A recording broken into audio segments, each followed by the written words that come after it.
Have you ever stopped to think that some of our most ordinary daily routines might actually be quietly undermining your brain health? I'm not talking about anything extreme here.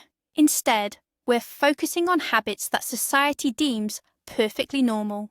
Some are even seen as a sign of productivity. Today, we're going to uncover 6 such habits, and I promise you, at least one of them will have you looking at your daily routine in a completely different light. Our brain is an incredibly complex yet surprisingly vulnerable organ. It's continually reshaped by our experiences and the way we live. This remarkable process is known as neuroplasticity. However, this very adaptability also means it's susceptible to negative influences. What you do today is quite literally shaping the brain you'll be relying on tomorrow. So, let's talk about habit number 1, which on the surface seems utterly harmless: lack of sleep. We've all been there, haven't we? Sacrificing a couple of hours for work, or just to finish that gripping TV series. We often tell ourselves, it's fine, I'll catch up on the weekend. But that, my friends, is one of the most perilous myths we tell ourselves about our incredible brains. Imagine your brain as a bustling metropolis. During the day, it generates a vast amount of waste, toxic proteins, the byproducts of its intense, tireless activity. Then, when you finally drift off to sleep, a special cleaning crew rolls onto the streets of this city. This intricate system is known as the glymphatic system. During deep sleep, your brain cells actually shrink slightly, creating tiny channels through which cerebrospinal fluid begins to circulate. It literally washes away all the accumulated waste from the day.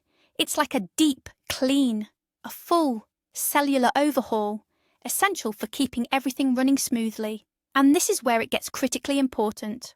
One of the key toxins flushed out each night is the infamous beta-amyloid protein. Scientists have directly linked its buildup to the development of Alzheimer's disease. When you regularly deprive yourself of sleep, you're essentially preventing these cleaners from doing their crucial job. The waste simply piles up, day after day. In the short term, this manifests as that dreaded brain fog, irritability, and problems with concentration.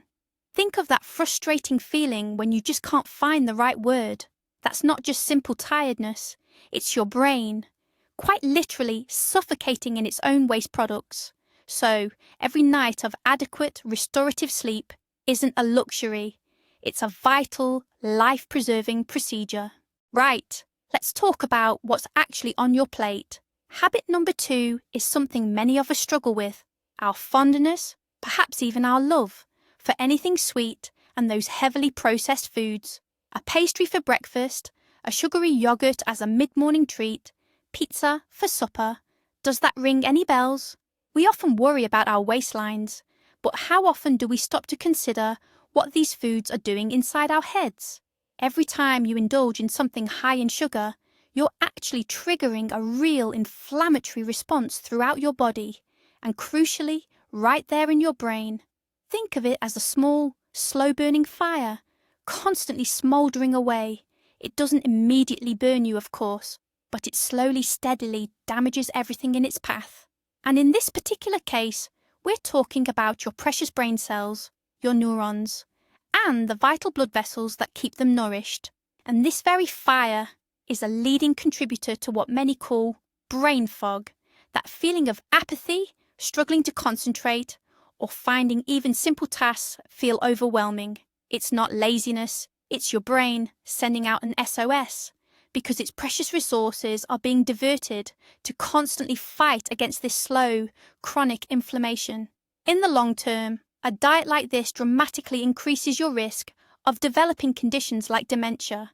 Essentially, every extra sugary treat you consume is like laying a tiny brick in a wall that could one day separate you from your most cherished memories. So, the next time you're faced with the choice between, say, an apple and a sweet, remember, you're not just feeding your stomach, you're nourishing or neglecting your brain. Now let's turn our attention to the third silent killer, one many of us have come to accept as an unavoidable part of modern life: chronic stress. We're not talking about that short burst of adrenaline when you're rushing to catch a train. No, This is the constant background tension stemming from endless deadlines, financial worries, or challenging relationships. Your brain, you see, doesn't differentiate between a genuine physical threat and a stern email from your boss. To it, both are simply shouting, "Danger!" In response to this perceived danger, your adrenal glands release the hormone cortisol. In small, controlled doses, cortisol helps mobilize your body's resources. But when stress becomes chronic and relentless, the level of cortisol in your system remains consistently elevated, and this is precisely where the real, insidious damage begins. An excess of cortisol is toxic to one of the most vital areas of your brain, the hippocampus. The hippocampus is our brain's central hub for memory and learning. Think of it as a diligent gardener, constantly cultivating new memories and tending to old ones. Well, for this gardener, that constant surge of cortisol acts like acid rain.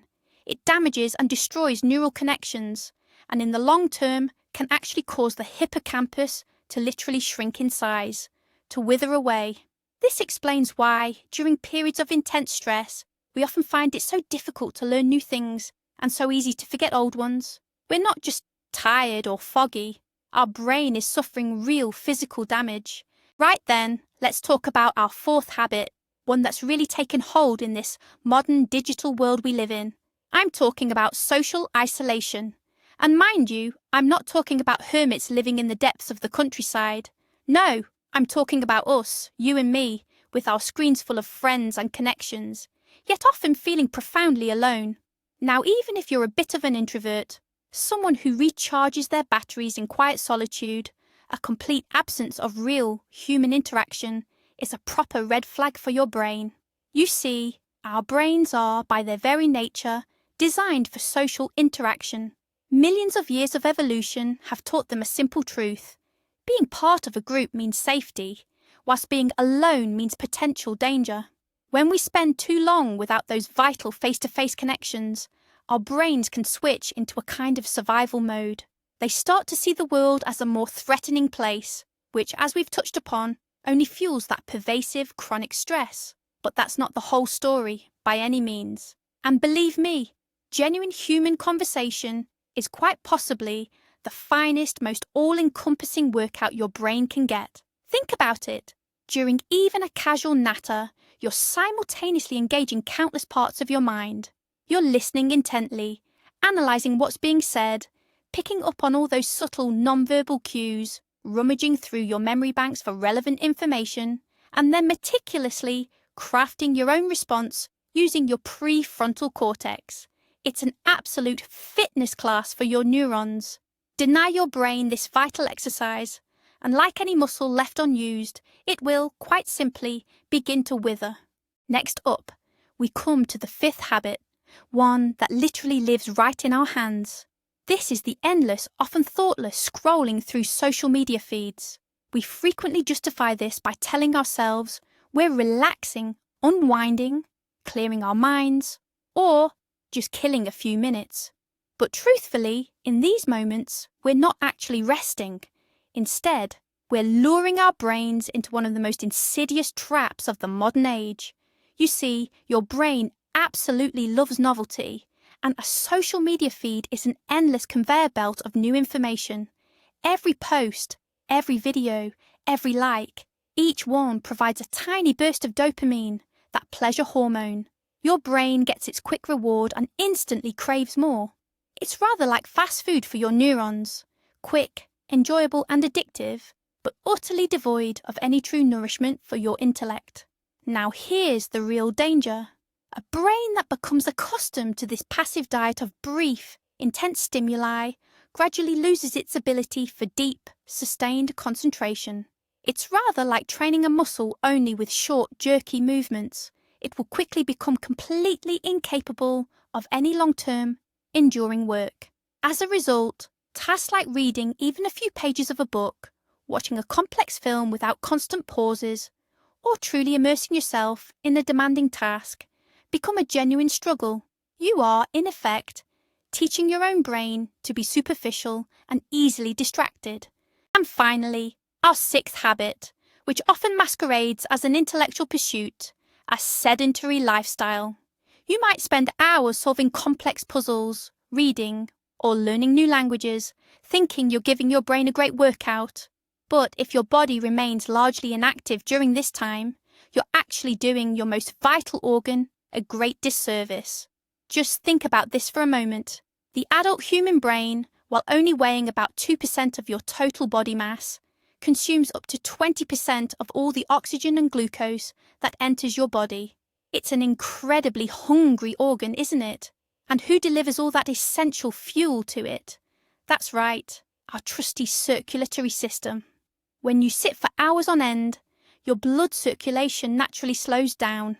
Less oxygen and fewer precious nutrients reach your brain. It's a bit like trying to run a powerful sports car on really poor quality fuel. It might still run, yes, but it will sputter, struggle, and certainly won't perform at its best. But there's another, perhaps even more profound, mechanism at play here. During physical activity, our bodies produce a very special substance called brain-derived neurotrophic factor, or BDNF for short. Scientists often refer to it as fertilizer for your neurons. This remarkable protein encourages the growth of new nerve cells, strengthens existing connections between them, and even helps protect your brain from the effects of aging. By remaining sedentary, you are quite literally depriving your brain of this vital fertilizer, leaving it vulnerable to a slow, gradual decline. Now let's take a closer look at this whole business of not getting enough sleep, because there's a rather common and quite dangerous myth doing the rounds. Many folks genuinely believe they can simply catch up on all that lost sleep over the weekend. They'll push themselves all week, perhaps getting only 5 hours of sleep a night, then lie in bed until noon on Saturday and think, right, that's me sorted, balance restored. Sadly, your brain doesn't quite operate like that. Imagine for a moment you'd miss taking a dose of some important medicine.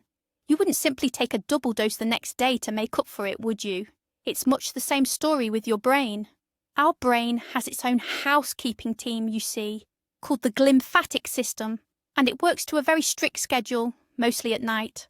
Every shift it misses is, unfortunately, a permanent loss. Those toxins that weren't cleared out don't just magically disappear. They stay put, building up inside. What's more, trying to oversleep on a Saturday or Sunday really throws off your body's internal clock, what we call your circadian rhythms. As a result, come Sunday evening, you find it much harder to nod off, and you begin the new working week already feeling tired and running on a sleep deficit. It's a rather nasty, vicious circle, isn't it? So remember, your brain isn't like a bank account where you can simply pay off a debt later. No, it's much more like a precious garden that needs daily, consistent care. Now let's circle back to stress and examine it from another, rather insidious perspective. As we already know, chronic stress damages the hippocampus. But there's another cunning trick it plays. It literally switches off the most developed and human part of our brain.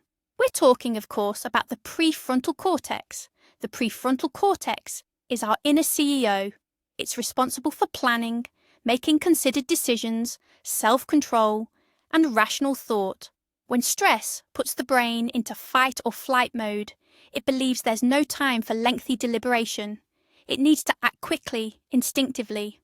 Consequently, it shunts all resources from the thinking, prefrontal cortex, to more primitive emotional centers such as the amygdala.